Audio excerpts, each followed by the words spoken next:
Well, good morning. I'm coming to you on Saturday, the 14th of June. And I'd like to talk a little bit about the Iran-Israel crisis. And I'd like to just say that Netanyahu picked the perfect moment to attack preemptively Iran. Iran has very few resources with which to respond, and its alliances are more than brittle. They're not going to be supportive. Iran has lost its militia support. Israel destroyed Hezbollah in a brilliant campaign and has emasculated Hamas in Gaza. The fall of Assad in Syria has also deprived Iran of a key geopolitical asset, geopolitical and military.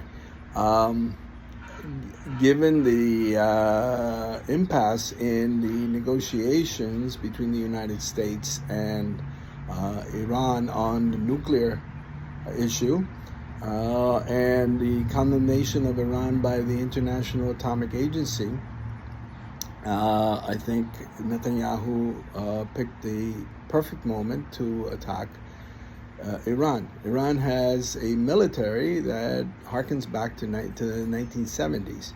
It cannot match Israel. It had a plan of firing about 1,000 missiles, ballistic missiles, against Israel. Ultimately, it could only fire a fraction of that. Yes, it's caused some damage, but at the end of the day, Iran is headed for a devastation. Israel is infinitely superior in terms of air power. It has air supremacy because of its last attack on Iranian air facilities, radars and air bases. It has thoroughly infiltrated the Iranian government and the Iranian military, with Mossad brilliantly securing access to key installations and key personnel over a number of years. Mossad thinks in the long term, and it has just done a masterful job of infiltrating and then acting upon actionable intelligence. It has no fear to act upon intelligence, the penetrations of the Iranian government. Iran also faces backlash from its own population. It may not be immediate because there is a rallying around the flag effect, but at the end of the day, given its economy, which is heavily sanctioned, its inability to answer Israel, its brittle alliances, Russia in particular will not answer Iran's call. It can't. It's tied down in Ukraine, and it also does not want to take on Israel at this point. It's shown very little capabilities of taking on Israel, and I think its air force would be decimated. So that Iran is basically isolated.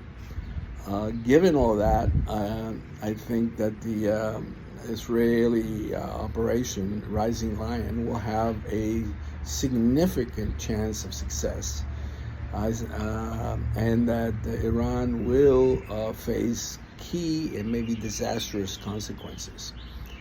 I think part of this is, can be just laid at Donald Trump's door to some extent, both the success and the failure, because Donald Trump doesn't really understand foreign dynamics, that is, the dynamics of foreign policy. He doesn't understand how people outside the United States think, what drives them. In fact, American policymakers have been really wanting in their discussion of the Iranian role in the Middle East. They don't even discuss the Shia-Sunni split, which is probably the most important factor in Iran's presence in the Middle East, Iran being the minority Shia dominant state and most of the Middle East being Sunni dominant.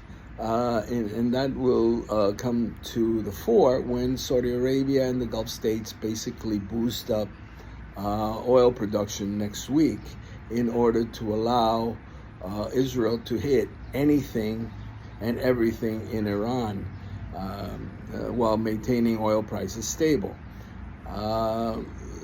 The whole insistence of Donald Trump in being a worldwide peacemaker is foolish. War is a part of the human condition. It will never go away. The day war ceases is the day the world ends. What we have to try to focus on is win wars when necessary and prevent wars with direct application of military threats or force when necessary. Part of the Iranian impasse on the negotiations is due to the situation in Ukraine.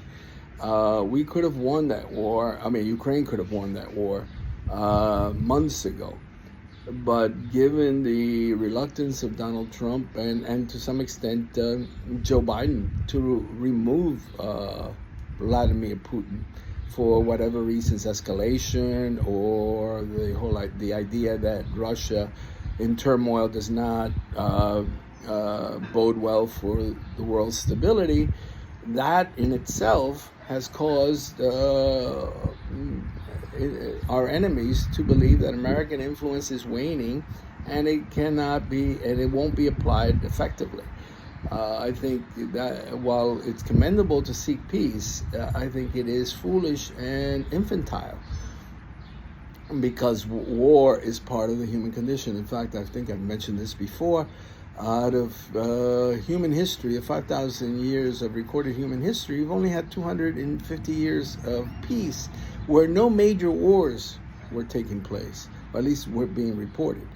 War is a dynamic of human existence. Plato, I think, said, only the dead will not know war. And I think that's right. Well, I like to end it here, and please like this. If you found it useful, please like and become a join the channel. Thank you very much.